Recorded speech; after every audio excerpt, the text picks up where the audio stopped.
अरे मोदी अमित शाह ये तो हम और हमारे दो अडानी अंबानी और क्या है इसमें। तो क्या मोदी जी के हैं दोनों है? अडानी अंबानी मोदी जी के हैं। अरे तो ट्विटर तो बता रहा और वो ना बता रहा व्हाट्सएप पे कि एक मोदी की गोदी में और एक अंबानी की उसकी अमित शाह की गोदी में। मैं बता देना चाहता हूँ एक किसान सच्चा दिल से रोया था तो किसानों में जन सैलाब आ गया और एक ढोंगी संसद में झूठा रोया था तो उत्तराखंड में मौत का सैलाब आ गया। ये है अंतर सच में और झूठ में। किसको देश की चिंता? क्यों भाई हम लोग कहीं पाकिस्तान से आए, हम देश के ना हैं। अरे हमने उसे जिता के संसद में बैठाया और उसने हमें सड़क पे पहुंचाया। क्यों श्रद्धांजलि अगर किसी को देनी है तो किन से पूछ के देख रहे हो श्रद्धांजलि? मतलब उससे पूछ के दे श्रद्धांजलि भी देनी तो है। तो ये तो पूरे देश का अपमान है जो मोदी ने करा है। भाई मैं प्रधानमंत्री हूँ, गृह मंत्री हूँ, तब मेरे से पूछ रहे। यही तो इस देश का दुर्भाग्य है कि सवाल सरकार से करना चाहिए और आप लोग सवाल विपक्ष से करते हो। यही देश का दुर्भाग्य है।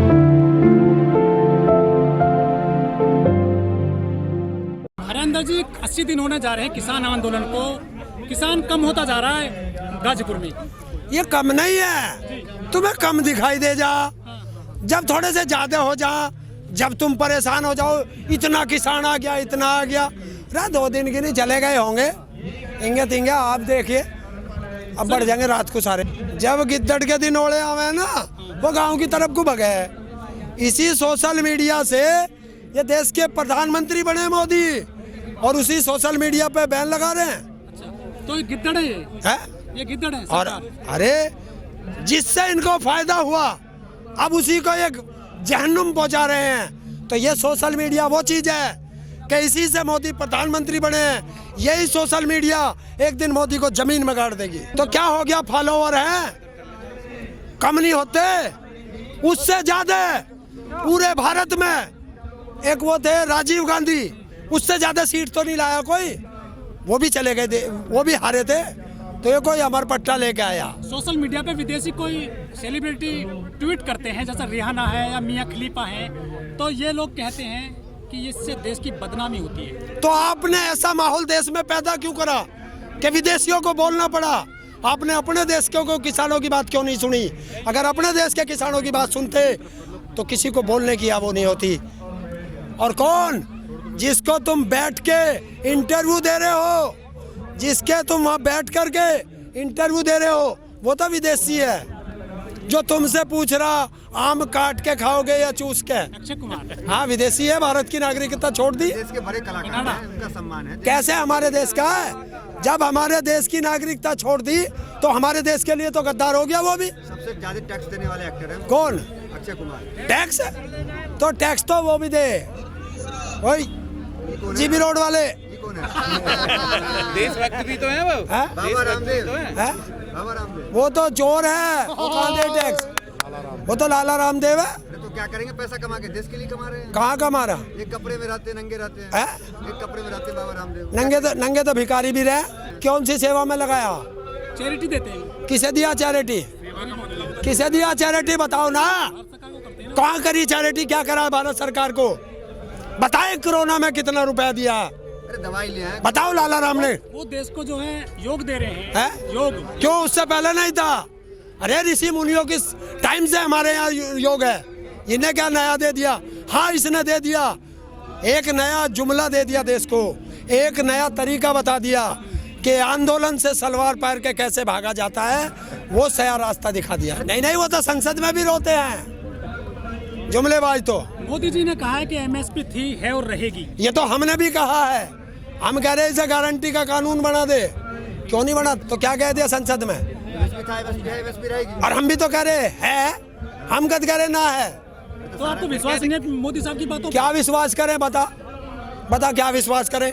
हिंदुस्तान तो मुमकिन है? लोग कहते हैं मोदी है तो मुमकिन है। अरे मोदी है तो मुमकिन है, जब ही तो किसान 80 दिन से सड़क पे पड़ा है। अरे हम कद कह रहे हमारी जमीन जारी, हम नू कह रहे हम नू बता इसमें सफेद क्या कानून में मोदी जी ने कहा तो है कि ये कानून गंगा की तरह साफ है। अगर गंगा की तरह पवित्र है, हैं? अगर ये कानून गंगा की तरह पवित्र है तो बताएं मोदी जी कि इसमें नो संशोधन की आवश्यकता क्या है। अगर पवित्र है, पवित्र चीज में संशोधन नहीं होता। वो तो किसानों के दबाव में कर रहे हैं ना संशोधन, किसानों के दबाव में। तुम तो अरे देखियो, पत्रकार की बात सुन लो। अभी तो कह रहा है कि मोदी किसी के दबाव में नहीं आता, और अब कह रहा है किसानों के दबाव में। अरे पहले अपनी रोड जाम करेंगे, दिल्ली को घेरेंगे तो कुछ ना कुछ तो करना पड़ेगा। कहाँ तो हम क्या करें, और संसद में हम नहीं जा सकते, प्रधानमंत्री हमसे नहीं मिल सकता, तो हम क्या करेंगे, सड़क पे बैठेंगे। तो फोन नंबर दो ना, फोन हम देंगे नहीं, बात हम करेंगे नहीं, तो किसान से बात कैसे होगी। हरेंद्र जी, जो CNRC का जो वो था जिन्न फिर से बाहर आने वाला है। अमित शाह ने कह दिया कि इसके दवाई के बाद में हम वही लेकर के आ रहे CNRC। देखिए इनके पास और है क्या, इनके पास दो जुमले हैं और देश को लड़ाते आए हैं। जब से ये पार्टी बनी है, ये पार्टी सिर्फ हिंदू मुसलमान पे चली है और हिंदू मुसलमान पे लड़ाया है, और ये किसान है। और मैं इन किसानों से कहना चाहता हूँ, समझ जाओ, चुनाव आएंगे, फिर दो लड़के हिंदू के मरेंगे, दो मुसलमान के मरेंगे, दो लड़की हिंदू की भगेंगी, दो मुसलमान की भगेंगी, और तुम फिर आपस में लड़ोगे। लेकिन हरेंद्र जी, और ये लड़ाएंगे। जो वोटर है, अरे विकास जो वो तो यही चाहते हैं ना, वोटर यही तो चाहता है हिंदू मुस्लिम हो जाए।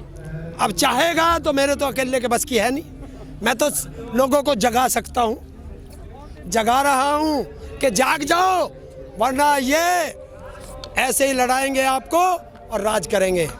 तो ये वोटर तो सब देते हैं, तो सबको ही तो जगा रहा हूँ भाई कि इन हिंदू मुस्लिम सिख ईसाई छोड़ दो, धर्म जाति छोड़ दो, एक ही जाति पकड़ लो कि या तो आप किसान हो या आप मजदूर हो, और इन उद्योगपतियों को भगा लो।